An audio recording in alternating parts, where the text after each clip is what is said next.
안녕하세요. 오늘 풀이할 곳은 서울신용보증재단이에요. 서울신보 자소서가 문항이 4개로 나뉘어 있거든요. 오늘은 그 중에서 1-2번 문항을 풀어보려고 합니다. 저희가 정리해놓은 자료 중에서 핵심만 뽑아왔고요. 홈페이지에서는 더 풍부한 관점과 예시로 설명해 드렸으니 꼭 참고하세요. 먼저 설명드리기 전에요. 저희 홈피에 서울신보 자소서 풀이를 정리해 놨고요. 합격 자소서도 있으니까요. 더 많은 설명을 보고 제대로 된 합격 자소서를 보고 싶다면 꼭 한번 방문해 주세요. 참고로 오늘 여기서 설명드리는 내용은 원문 풀이 내용의 약 10% 정도이고 더 풍부하고 많은 예시를 써두었으니 참고하세요. 문항 풀이 들어가기 전에 서울신보 자소서의 전체 구조를 먼저 짚고 갈게요. 이걸 알고 있어야 제대로 쓸 수 있거든요. 서울신보 자소서는 4개 문항이 따로 노는 게 아니라 하나의 논리로 연결되어 있어요. 1일에서 세운 가치와 지원 이유가 있으면 그 가치에 공감하니까 1위에서 그 사업에 관심을 갖는 게 자연스럽고 그 사업을 수행하려면 2일에서 제시하는 역량이 필요하고 그 역량으로 2위에서 이렇게 기여하겠다로 도착하는 구조예요. 이 흐름 꼭 기억하시고요. 구체적으로 보면요. 1월에서 소상공인의 자금 접근성을 여는 공적 보증의 가치를 말했으면 1일에서 관심 사업도 신용보증이나 안심통장 같은 금융 접근성 관련 사업을 고르는 게 자연스러워요. 1일에서 정보격차 해소를 말했는데 1위에서 갑자기 빅데이터 플랫폼을 고르면 따로 노는 거거든요. 그리고 1위에서 꺼낸 개선 방안을 실행하려면 필요한 역량이 2일이어야 하고 2일의 역량이 2위의 기여로 실현되는 거예요. 이 흐름을 모르고 문항별로 따로 쓰면 4개가 각각 따로 노는 자소서가 됩니다. 접근 순서가 핵심입니다. 많은 분들이 이 사업에 관심 있다, 이런 역량을 갖추겠다, 이렇게 되고 싶은 것부터 정하고 역량을 끼워 맞추거든요. 이러면 어색해져요. 올바른 순서는 반대입니다. 먼저 본인이 가진 경험과 강점을 정리하세요. 자격증, 인턴, 대외활동, 수업, 프로젝트 등 본인이 가진 카드를 펼쳐놓고요. 그 다음에 그 강점으로 수행할 수 있는 직무와 사업을 고르세요. 그래야 4개 문항이 하나로 연결됩니다. 왜 이 사업에 관심이 있지? 왜 이 재단이지? 내가 직업에서 중요하게 여기는 게 뭐지? 이렇게 역순으로 올라가면 일일의 가치가 자연스럽게 나와요. 1D번 문항 갈게요. 재단이 시행하고 있는 사업이나 고유 업무 중에서 가장 관심 있는 걸 고르고 거기에 대한 개선 방안을 쓰라는 문항이에요. 이 문항은 직접적인 전체 예시보다는 다양한 관점의 예시 위주로 풀이할게요. 여러분이 고를 수 있는 선택권이 넓어져야 하니까요. 이 문항을 잘 읽어보면요. 묻는 게 5가지예요. 첫째, 가장 관심 있는 사업이 뭔가? 둘째, 왜 그 사업에 관심을 갖고 있는가? 셋째, 현재 이 사업의 어떤 지점이 아쉬운지? 넷째, 왜 아쉬운지, 원인이나 구조적 한계가 뭔지. 다섯째, 그래서 어떻게 바꾸면 더 나아지는지. 이 5가지가 다 들어가야 합니다. 분량이 된다면 마지막에 그래서 어떻게 기여하고 싶은지 한 문장까지 넣으면 좋아요. 여기서 지원자들이 많이 하는 실수가 있어요. 서울신용보증재단의 소상공인 종합지원 사업은 창업교육부터 폐업 지원까지 이렇게 사업 내용을 나열하는 거예요. 이러면 검색해서 온 사람이에요. 그게 아니라 이 사업이 왜 중요한지, 이 사업의 현재 구조가 어떻게 작동하는지를 본인의 언어로 짧게 정리하면 단순히 조사해서 온 게 아니라 구조를 이해하고 있다는 인상을 줄 수 있어요.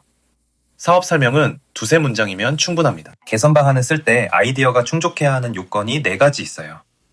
첫째, 공익성이에요.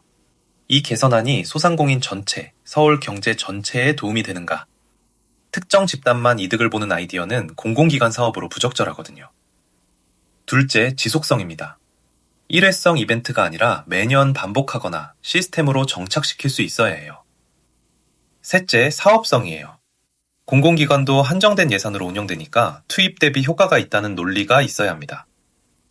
넷째, 형평성이에요. 특정 업종, 특정 지역, 특정 연령대만 혜택을 보는 구조면 공적 사업으로서 정당성이 약해져요.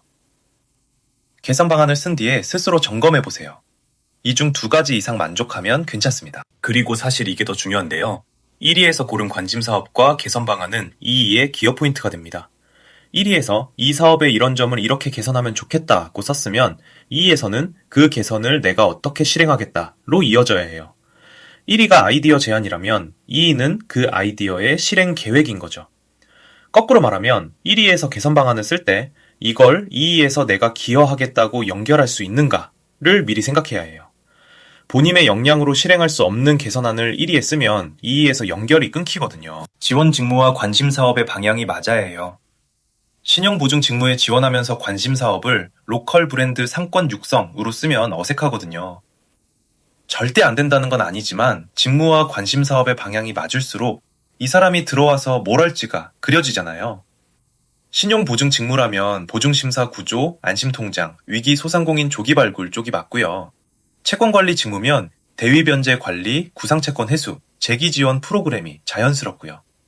종합지원 직무면 창업교육, 끝장 컨설팅, 폐업지원, 정보격차 해소 쪽으로 가는 게 맞아요. 관점 예시를 몇 가지 보여드릴게요.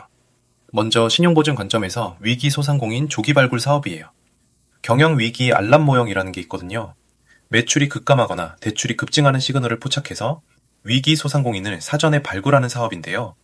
아쉬운 점은 알람 모형이 활용하는 금융 데이터가 결과 지표라는 거예요. 매출 감소, 연체 발생 같은 건 이미 벌어진 결과거든요. 위기의 원인이 상권 변화인지, 경쟁 심화인지, 개인 사정인지까지는 구분하기 어려워요. 같은 매출 30% 감소라도 비수기 영향인지 구조적 위기인지에 따라 지원 방향이 달라져야 하잖아요. 그래서 개선 방안으로 알람 모형이 포착한 대상에 대해 현장 실사 시 비금융 요인을 함께 점검하는 표준 체크리스트를 도입하는 거예요. 비수기형에는 자금 지원을, 경쟁 심화형에는 업종 전환 컨설팅을 연결하면 지원의 정확도를 높일 수 있어요. 종합지원 관점에서 첫 번째 예시는 정보격차 해소예요. 소상공인 508명 설문에서 62.3%가 정보 부족을 지원사업 미이용 이유로 꼽았어요. 센터를 운영하고 박람회를 개최해도 정보를 가장 필요로 하는 고령 소상공인이나 1인 점포 운영자가 자발적으로 찾아오기 어려운 구조거든요. 온라인 홍보는 디지털 취약계층에게 닿지 않고요. 그래서 개선 방안으로 소상공인이 이미 접촉하고 있는 기존 오프라인 채널을 활용하는 거예요. 자치구 통반장 네트워크, 전통시장 상인회, 협력은행 창구 같은 곳에서요. 은행에서 대출 상담할 때 종합지원센터 안내 리플릿을 같이 배포하거나 시장 상인회 정기 모임에 센터 직원이 참석하는 방식으로 소상공인이 움직이지 않아도 정보가 찾아가는 구조를 만드는 거예요. 두 번째 예시는 로컬 브랜드 상권 육성 사업이에요. 5개에 걸쳐 13개 상권을 선정했고 상권별로 3년간 30억 원이라는 지원 규모인데요. 아쉬운 점은 이 규모를 감안하면 매년 선정할 수 있는 상권 수가 제한적이라는 거예요. 서울의 골목 상권이 수백 개인데 5개까지 13개 상권만 선정된 상황이라 선정되지 않은 상권과의 격차가 오히려 벌어질 수 있거든요. 그래서 개선 방안으로 30억 원짜리 풀패키지 사업과 별도로 소규모 예산으로 더 많은 상권에 적용할 수 있는 라이트 버전 프로그램을 설계하는 거예요. 상권 진단에 브랜딩 컨셉 수립에 소상공인 교육까지만 지원하는 1년짜리 예비 프로그램을 운영하면 더 많은 상권이 혜택을 받으면서 풀패키지 사업의 후보군도 두터워질 수 있어요. 그리고요. 저희 홈페이지에 이런 관점 예시를 더 많이 정리해놨으니까 참고하세요. 그리고 저희 홈페이지에 오시면 오늘 풀이한 1, 2번 문항도 더 자세한 풀이랑 더 많은 관점 예시가 있고요. 1번, 2번, 2번 문항 풀이도 저희가 정리해놨습니다. 457팁 들어오시면 전부 보실 수 있고요. 자소서 쓰다가 막히시면 첨삭도 맡겨주세요. 그럼 오늘 강의는 여기까지 하겠습니다. 감사합니다.